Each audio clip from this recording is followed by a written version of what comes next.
Yeah, hi, Brian. I I'm here with Brian Ashin. Brian Ashin is an LCSW. He is also a PAGPS board member.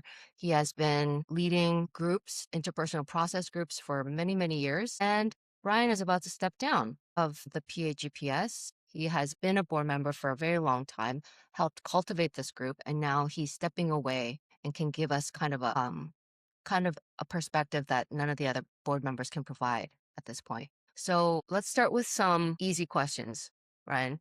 What drew you to group therapy?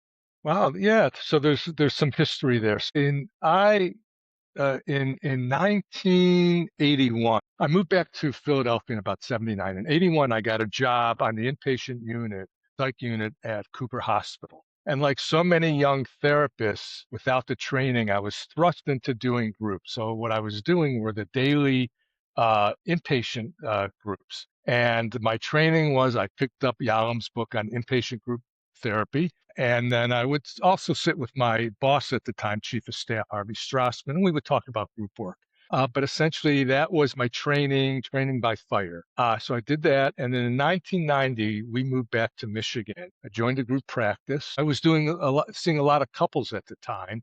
And so I got interested in doing couples group, but psychoeducational couples groups. So I did training in a program called PAIRS, which some of our readers may know about or viewers may know about, which is the practical application of intimacy relationship skills, PAIRS. And it was a 120-hour both psychoeducational lecture, small group breakout, having couples interact with each other, having a group of couples interact. And so that was the next thing I was doing with groups. And around the same time, I started running a men's group. This was the early 90s, so men's group was popular. And then as I was doing my work with my individuals, I had a number of people who were doing great work, bright people, had a good idea of what their difficulties were, good intellectual understanding, but couldn't really make the change they needed to make, right? The behavior just kept popping up or the thoughts just kept popping. They couldn't break free of these patterns. So I was thinking, well, how could I really help my clients progress more? And I thought, well, one way was to refer them to analytic therapy, spending 3 to 5 days on an analyst couch, which is something I had experience with. I had an analysis when I was a young man here in Philly. But I thought, well, I don't necessarily want to do that. What else could I do? And I thought, group therapy. Groups, I think, would be the key to helping people really go the next level in making some fundamental changes. And so I started running groups and I started getting my training in group therapy at that point. So, and of course, I guess the next part of the question is, well, what keeps me doing groups, right? Yes. Right. So as I was doing these groups, it just got exciting. And I found that when we change from in vitro work, in other words, your clients come and they talk about difficulties they're having out there, difficulties they were having at work or with a partner or something out there, into group therapy where it was a here and now experience. So now we're going from in vitro to in vivo. So people were demonstrating their difficulties in living were coming alive in the group. And when everyone was getting to see what was causing interpersonally depression, anxiety, difficulties communicating, difficulties getting along with one another, bringing it alive in the group was very exciting. And having people work with one another to make these changes, healing opportunities, it was very powerful. So being a part of that was just very alluring. What do you think most people get wrong about group therapy? I think people who don't know about group therapy have two things that in their mind. One is because I oftentimes hear, why would I want to sit in a room with a bunch of people listening to their problems, right? So they have this idea that, everyone's sort of just fetching in the room. And they get lost in listening to other people's problems. But they probably also have the idea that group therapy is the therapist doing one-on-one therapy with the with the client one at a time, right? And that actually, to me, doesn't sound very interesting either, because you sit around, watch someone else's therapy happening. And there are group therapists who do therapy that way. And it is valuable because there's a lot of vicarious learning that goes on, and seeing someone doing some work with the therapist stimulates some of your own knowledge about yourself or brings to the fore some of the difficulties, gives you more access to what's going on internally. And so it could be effective. But I think what they get wrong is that rather than at least the way that I and many of my colleagues do group therapy, what they get wrong is that the therapist isn't the agent of change. The therapist isn't doing therapy on individuals. Therapy is leading the group members to become the agent of change with one another. And when people are involved in working with one another, both sometimes dyadically, two people doing some work, or the whole group working together, shifts it from something kind of deadening to something very enlivening. That was interesting what you said about, I didn't, about like sometimes some therapists do one-on-one with a group. I didn't know that. Okay. What role has PAGPS played in your professional life? And why does a society like this matter to the field? So, well, let's talk about professional homes, for example. So I'm a member of many different societies, professional society, NASW as a social worker, AAPCSW as a kind of a social worker who's interested in analytic therapy, but I'm also a member of AGPA, American Group Psychotherapy Association, and our very own PAGPS. Out of all those societies or organizations, I'm members of the others, but I'm not active. I'm also a member of uh, Pennsylvania Society for Clinical Social Work. But I'm really active in PAGPS, and that's because this is the Group Therapy Society. I identify as a group therapist. I'm most interested in doing group therapy. I see group therapy as being a really effective way of doing work. And so by uh, PGS both offers me colleagues who think similarly, right? All my colleagues in PAGPS think about groups. We work together to bring group therapy training to the community. We support one another in thinking about groups and helping one another, maybe if you need consultation. So PAGPS is important to me as a professional home because that's the place where I kind of work I do is supported by other people because we do similar work. It's a place where one makes connections with others. Sometimes as a professional home, people make lasting friendships, lasting professional connections, and it helps create or solidify one's professional identity. So even though my professional identity is as a therapist, it's also as a group therapist. So being a member of an organization that's organized around that particular modality, in this case, group therapy, helps to kind of solidify and maintain one's professional identity. I wanted to ask you about the interpersonal process. Brian, you've been running interpersonal process groups for decades. What does interpersonal process actually mean in the room? What are you tracking and why? I guess to answer that question, I want to briefly mention Yalom's social microcosm theory. And before Yalom, actually Fuchs, who was a British analyst and group analyst, very important person in our field, talked about the operant group. Yalom's social microcosm theory hypothesis says that people's difficulties in living, in relating, their core conflicts are going to inevitably be expressed and acted out in the group. And folks said the operant group is the group where people's difficulties in living come alive. Okay. So what we're looking at are groups where people, look, we take ourselves wherever we go, right? This is the social microcosm theory. And eventually we're going to act our worst and act our best and everything in between. And we're in a group of people. So the interpersonal process group, and I think about them as sort of psychodynamic interpersonal process groups. But the interpersonal process group is where people's difficulties in living come alive in the group. And people are paying attention to their interactions between one another. When I introduce people to group therapy, one of the things I tell them is to put their thoughts and feelings that they're having towards one another, towards the group, and towards the leader into words and not behaviors to the best of their ability, and to explore why they feel the way they do. So what's that doing is orienting people to pay attention to what's going on in the room and to process, to highlight, to talk about the process between people.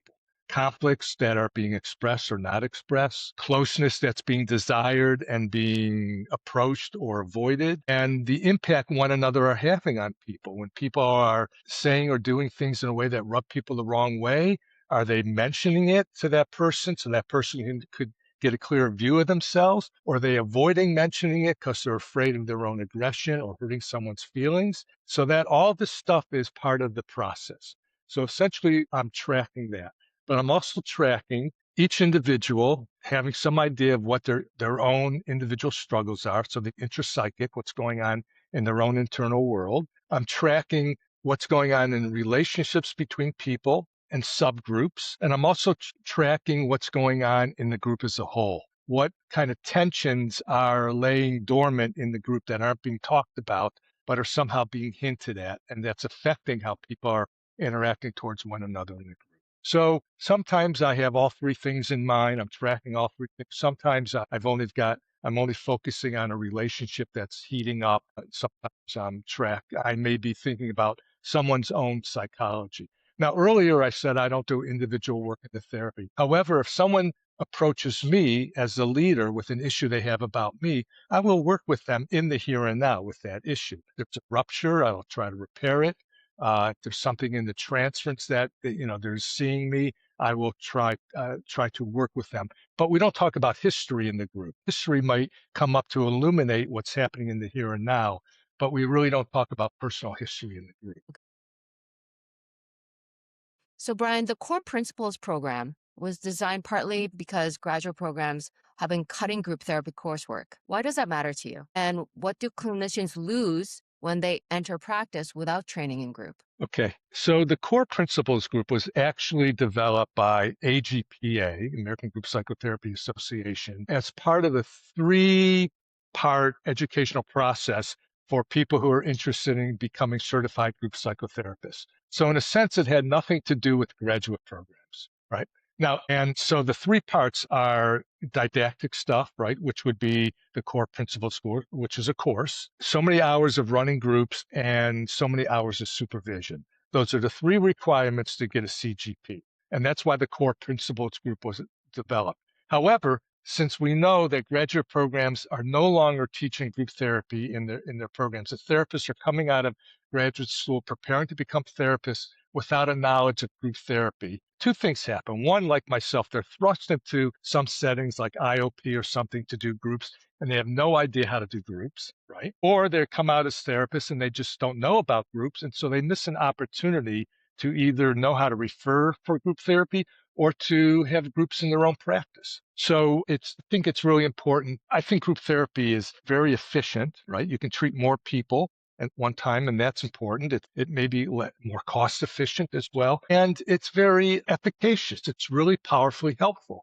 There are things that could happen in the group that can't happen in individual therapy, and without the knowledge of groups, the possibility of running your own groups or the possibility of making a good group referral, people miss out as clinicians, and the client misses out as well. So I think it's important to people at least have some education about what group therapy is about. And that's where the core principles course comes in handy. We can teach that course to post-grad students who are interested in learning more about group therapy. So, you're retiring from the board this month, Brian. What made this the right time? And when you look back on your time on the board, what are you most proud of? Well, what makes this the right time is I've been doing this a long time, right? I've been in the field a long time, and I've been on various boards and active over my years of particularly around programming, which is what I like to do. But what makes this the right time is I want more time now to spend with my spouse, my grandkids, playing my guitar, doing some other activities that aren't necessarily therapy related. And so giving up I'm still working and I'm still seeing my clients and running my groups, but I now don't want to do professional stuff at night. When my day is over, I want to do my day of off. And I'll tell you what I value most about being on the board is having the opportunity to work with others to bring group therapy to the community, to bring programming to the community, to help people learn about group therapy. And what I think I'm going to miss most is the collegiality and the contacts. I like the people on the board. I feel friendly. And so what I'm going to miss most are the people that I meet with. So that's the most important thing, the connections and the contacts. And that's what group therapy is a lot about too. Connections, contacts, and cutting down on isolation and the kind of emotional difficulties that come from not knowing how to relate to one another. Yeah, I think the board members are going to miss you as well. Yeah, and I'm sad that I won't get to know you better before you leave. Yeah, well, I appreciate you being on the board, and I think it's very exciting because I think you're bringing a lot to it. So that's great. Yeah. But we'll see each other in programs. Before we end the interview, I wanted to ask you, Brian, something a little more personal and a little light and more playful. What is something about you that the board members may not know about that you enjoy doing? Well, the board members may not know that I've picked up the guitar and started taking lessons again.